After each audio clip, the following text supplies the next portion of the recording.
ഈ രാജ്യാന്തര ബന്ധം ഈ ഹേമ കമ്മിറ്റി റിപ്പോർട്ട് വന്നപ്പോൾ കേരളത്തിൽ ബോംബ് പൊട്ടിയ ഒരു അവസ്ഥയാണ്. അങ്ങനെ പല പല പേരുകൾ പുറത്തു വരുന്നുണ്ട്. ആരും കേട്ടാൽ ഞെട്ടുന്ന പേരുകൾ തന്നെ പറയുന്നുണ്ട്. അല്ല വലിയൊരു നടന്മാർ തന്നെ അറസ്റ്റിൽ പോകും എന്ന് പറയുന്നുണ്ട്. എന്നാൽ ഇപ്പോൾ പുറത്തു വരുന്ന വാർത്ത മന്ത്രിസഭയിലെ ഒരു അംഗം ഇതിൽ ഉൾപ്പെട്ടിട്ടുണ്ടെന്ന് പറയുന്നുണ്ട്. പക്ഷെ പേര് ആരും പുറത്ത് പറയുന്നില്ല. അത് പേടിച്ചിട്ടാണെന്ന് എനിക്കറിയില്ല. താങ്കൾക്ക് ഇതിനെ പറ്റി എന്താണ് പറയാനുള്ളത്? ഉണ്ട്, അവരെല്ലാം ഇൻവോൾവ് ചെയ്ത അന്നത്തെ കാലത്തെ പത്രവാർത്തകളിലെല്ലാം അവരെല്ലാം ഉണ്ടായിരുന്നു.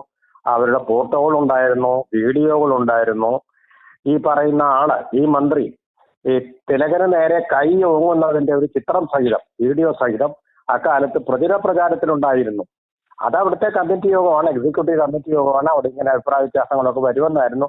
അതിന് അന്നത്തെ മറുപടി അതങ്ങനെയല്ല, മഹാനടനായ തിലകനെ, അതായത് അഭിനയ ചക്രവർത്തിയായിട്ടുള്ള തിലകനെ, ഭാവാഭിനയ ചക്രവർത്തിയായിട്ടുള്ള തിലകനെ നേരെ അദ്ദേഹം എന്തോ പറഞ്ഞതിന് കയ്യോങ്ങുകയായിരുന്നു. തിലകന്റെ ഒരു സ്വഭാവം എന്ന് പറയുന്നത് അദ്ദേഹം പറഞ്ഞവിടെ തുറച്ചു നിൽക്കും.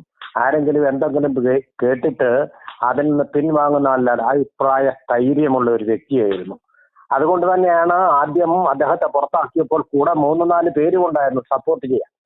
അത്ര പ്രശസ്തരായിട്ടുള്ള നടന്മാരല്ല, ജാതി ഭേദം ഉള്ള ആൾക്കാരായിരുന്നു. അവരൊക്കെ ആദ്യം തിലകനോടൊപ്പം തന്നെ നിൽക്കുകയായിരുന്നു. പക്ഷെ പിന്നീട് അവരെ പ്രീണിപ്പിച്ച് അവർക്ക് റോള് കൊടുത്തു.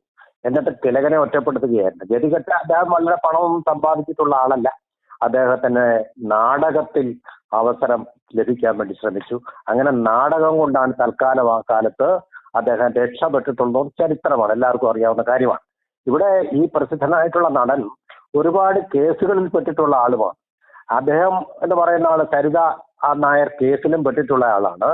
ഒരുപക്ഷെ ഉമ്മൻചാണ്ടി ആ ട്രാക്കിൽ വീണുപോയത് ഇദ്ദേഹത്തിന്റെ കുടുംബത്തെ ആ ഒരു അഭിശാപത്തിൽ നിന്ന്, അപമാനനത്തിൽ നിന്ന് രക്ഷിക്കാൻ വേണ്ടിയുള്ള ശ്രമത്തിനിടയിലാണ്. അപ്പൊ എത്ര രക്തസാക്ഷികളാണ് വേണ്ടി വന്നിട്ടുള്ളത്. തിലകൻ അക്കാലത്ത് പറയുകയുണ്ടായി, മലയാള സിനിമയിൽ ഒരു നായർ ലോബി ഉണ്ട്, അവർ പ്രവർത്തിക്കുന്നുണ്ട്. പക്ഷെ അതത്ര വസ്തുതാപരമാണെന്ന് കരുതേണ്ടതില്ല. കാരണം ഭൂരിപക്ഷവും നായർമാർ തന്നെയാണ് അതില്.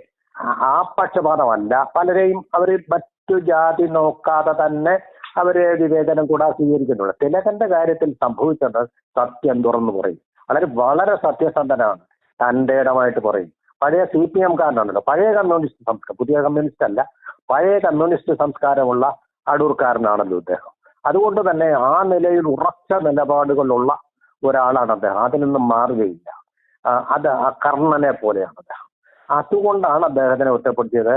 അവര് പറയുന്ന ഈ 15 പേരുടെ ഈ പവർ ഗ്രൂപ്പ് ഉണ്ടല്ലോ, അവര് പറയുന്നത് പോലെ കേട്ടോണം, കണ്ടോണം, പ്രവർത്തിച്ചോണം, അഭിപ്രായം പറയണം. അങ്ങനെ അങ്ങനെ വാടകയ്ക്കെടുത്ത നാവ് കൊണ്ട് സംസാരിക്കാൻ കഴിയാത്ത ഒരു വ്യക്തിയായിരുന്നു നടൻ തിലകൻ എന്നുള്ളത് കൊണ്ടാണ് അദ്ദേഹത്തിന് ഈ ദുരന്തം സംഭവിച്ചത്. അദ്ദേഹം അന്നും വിട്ടുകൊടുത്തില്ല. അദ്ദേഹം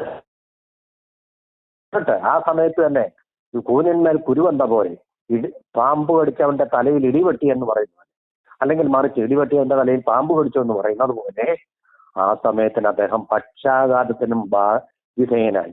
ഒരു വശം തളർന്നു, വടികുത്തിയാണ് അദ്ദേഹം അന്ന് നടന്നിരുന്നത്. എന്നിട്ട് യുവന്മാരുടെ മുമ്പിൽ വിട്ടുകൊടുത്തില്ല. ആ തന്റെ ഇടം മലയാള സിനിമയിലുള്ള വേറെ ആരുമില്ല.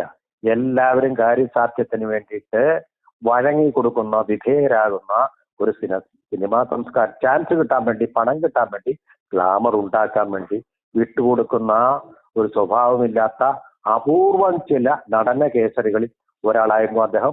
അതുപോലെ ഒരാളായിരുന്നു സത്യൻ എന്നുമാണ് നമ്മൾ മനസ്സിലാക്കാൻ സാധിക്കുന്നത്. നമുക്ക് അതിനെപ്പറ്റി കൂടുതൽ അറിയില്ല. കാരണം ഇതിൻ്റെ ഒരു മറയുണ്ട്, നമുക്കൊന്നും അറിയാൻ പറ്റാത്ത സത്യങ്ങളുണ്ട്. നമുക്ക് ആകെ അറിയാവുന്നത് സിനിമാ മാസികകളിലൂടെയുള്ള കൂടെയുള്ള ഗോസിപ്പുകൾ മാത്രമാണ്. അതുകൊണ്ട് നമ്മുടെ അറിവ് പരിമിതമായി. ഇപ്പൊ ഹേമ കമ്മിറ്റി എല്ലാം പുറത്തു കൊണ്ടുവന്നിട്ടും അതും വലിയ സെൻസറിങ്ങിന് വിധേയമായി അകത്ത് വെച്ചിരിക്കുകയായിരുന്നല്ലോ. ബാക്കിയൊന്നിനും ആ ദുര്യോഗം വന്നിട്ടില്ലല്ലോ. എത്രയോ റിപ്പോർട്ടുകൾ അവിടെ പുറത്തായിട്ടുണ്ട്, പത്രങ്ങൾ ചോർത്തിയെടുത്തിട്ടുണ്ട്. ഇവിടെ അതൊന്നും സാധ്യമാവാത്ത തരത്തിൽ ഒരു താര സാമ്രാജ്യം, അത് സുകുമാർ അഴീക്കോട് പറഞ്ഞതുപോലെ മുടി ചൂടാ മന്നന്മാരുടെ സാമ്രാജ്യം. പക്ഷെ അവരുടെ തിളക്കം എന്ന് പറയുന്നത് പുറത്തു മാത്രമാണ്, ഉള്ളിൽ കറുകറുത്ത കൂരിരുട്ടാണ്.